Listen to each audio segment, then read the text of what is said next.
인간의 굴레는 서머신 몸이 1915년 발표한 자전적인 장편 소설입니다. 이 소설은 몸이 고독한 청소년 시절을 보내고 인간 본성에 대한 철학과 탐미주의적 인생관을 확립하는 과정을 그리고 있습니다. 서머신 몸이 부모님을 여의고 장애를 겪으며 순탄치 않은 학창시절을 보낸 경험을 반영하고 있습니다. 필립은 9살 때 부모님을 여의고 엄격한 목사인 큰아버지에게 맡겨집니다. 불편한 다리의 장애를 갖고 있는 필립은 열등감에 시달리며 자랍니다. 오랜 시간 자신을 괴롭히던 가망 없는 사랑과 자기 자신에 대한 믿음의 결핍이라는 욕망의 굴레에서 벗어나 자유의 몸이 됩니다. 인간의 굴레 작품 속으로 떠나보겠습니다. 필립은 선천적으로 절름발이인 데다 어려서 부모님을 여의었습니다. 블랙스테이블의 교회 목사이며 필립의 큰아버지 집에서 자라게 됩니다. 큰아버지 윌리엄은 편협하고 완고한 성격을 가지고 있습니다. 큰어머니 루이자 캐리는 남편을 헌신적으로 뒷바라지하고 다정하지만 자식을 키운 경험이 없어 필립은 외로운 어린 시절을 보냅니다. 큰아버지에게 라틴어와 수학을 배우고 루이자에게 프랑스어와 피아노를 배웁니다. 두 분 다 필립이 성직자가 되기를 바랍니다.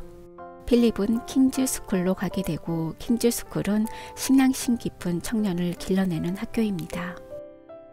톰 퍼긴스 교장은 필립을 성직의 길로 인도하려고 노력합니다. 아이들은 필립이 절름발이라는 것을 알고 놀립니다. 필립은 공부와 잠잘 때 외는 심리적 고통으로 힘든 시간을 보냅니다. 필립의 선망의 대상 로운슨과는 나중에 친해집니다.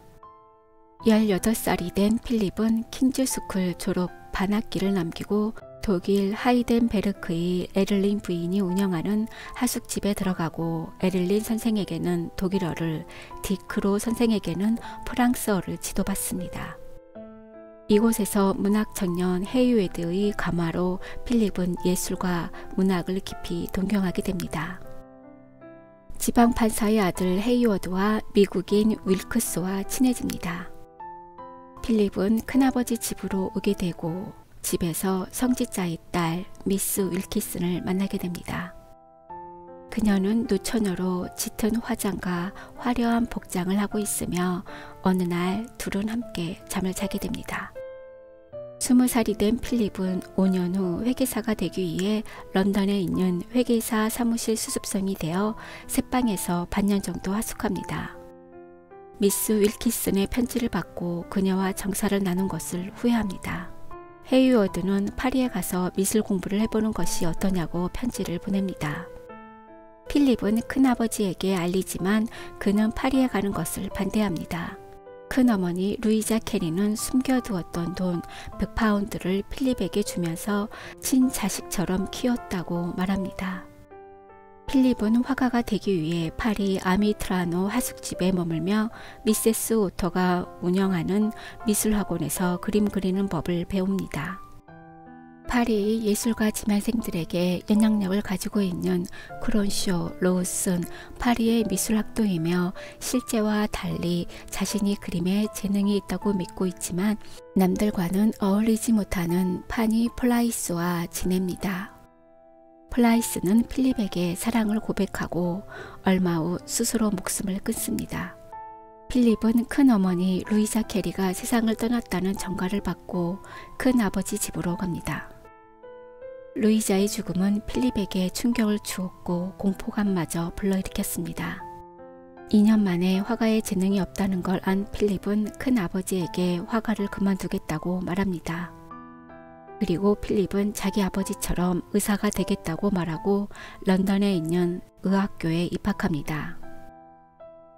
그는 런던 의과대학에 입학해 친구를 사귀고 찻집 이어 종업원 밀드레드를 좋아하게 됩니다.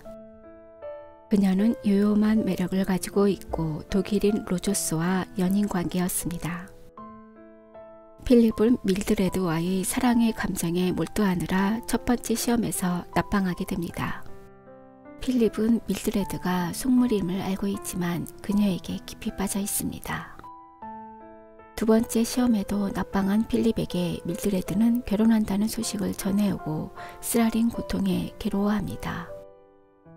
필립은 밀드레드에게 돈을 낭비하고 주식에 투자했다가 실패해 빈털터리가 되고 친구의 급사 소식에 절망하며 거리를 헤매던 중 인생의 의미를 깨닫게 됩니다. 어두운 잿빛 하늘에 원동이 터왔다. 구름이 나직히 끼고 몹시 쌀쌀해서 곧 눈이라도 내릴 것만 같았다. 젊음이 행복하다는 것은 환상이며 그것은 젊음을 잃어버린 사람들의 환상이다. 인생을 살만하게 해주는 것은 세상에 두 가지뿐일세, 예술과 사랑이지. 사랑하면서 경멸하는 것처럼 고통스러운 일이 있을까? 그는 지금까지 미래만을 염두에 두고 살아왔다. 그래서 현재는 늘 손가락 사이로 빠져나가 버리고 말았다.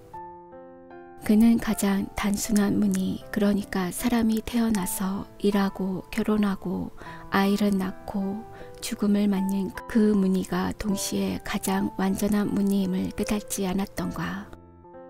행복에 굴복하는 것은 패배를 인정하는 것인지도 몰랐지만 그것은 수많은 승리보다 더 나은 패배였다.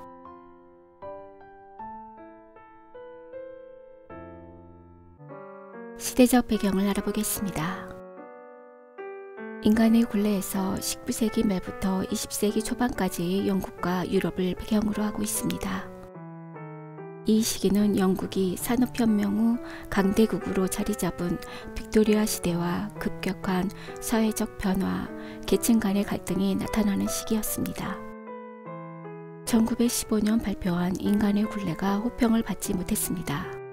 1919년에 발표한 달과 육펜스가 인기 작가로 끌어올려 주었고 이 작품으로 인해 몸의 모든 작품이 세상의 이목이 모아졌습니다.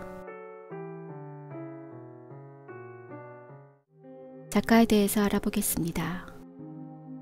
프랑스 파리의 영국 대사관에서 일하던 영국 외고관의 아들로 프랑스에서 성장했습니다. 어린 시절 아버지가 세상을 떠난 후 영국의 목사로 있던 삼촌네로 갑니다. 아이를 키워본 적이 없는 삼촌의 집에서 외롭게 어린 시절을 보내고 13세에 캔터버리의 왕립학교에 입학했지만 그부들의 따돌림을 받습니다. 그러던 중 폐결핵으로 학업을 중단, 프랑스에서 요양하던 1891년 독일 대학에서 1년간 유학생활을 했습니다. 이때 문학에 관심을 갖게 되고 런던에서 의과대학을 졸업하고 작가로 활동했습니다. 여러 편의 소설과 희극을 썼지만 생활고로 고생했습니다. 1907년 코미디 희극 프레드릭 부인이 성공하면서 경제적, 정신적 여유를 얻게 됩니다. 대표적 작품으로는 램버스의 라이자, 인간의 굴레, 달과 육펜스, 과자와 맥주, 면도날, 코즈모폴리턴, 카테리나, 회상 등이 있습니다. 오늘의 생각해볼 문제입니다. 첫 번째, 날 때부터 주어진 환경은 우리 인간에게 있어 가장 큰 굴레일 수 있습니다. 삶에는 어쩔 수 없는 굴레가 있는가 하면 스스로 만들어낸 굴레 또한 있습니다. 삶에서의 어쩔 수 없는 굴레와 스스로 만들어낸 굴레에는 어떠한 것들이 있다고 생각하나요?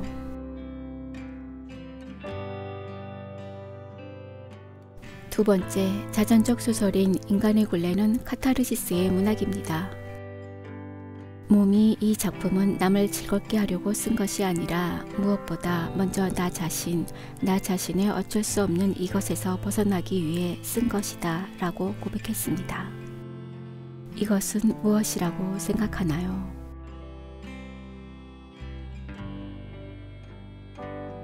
세 번째, 인간의 굴레라는 제목은 스피노자의 저서 에티카에서 유래한 것입니다.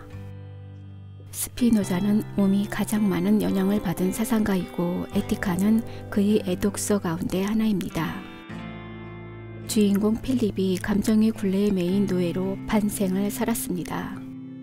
감정의 노예 필립은 어떻게 굴레를 벗고 지배당하는 인간에서 자신의 주인이 되는 자유로운 인간이 되었다고 생각하나요?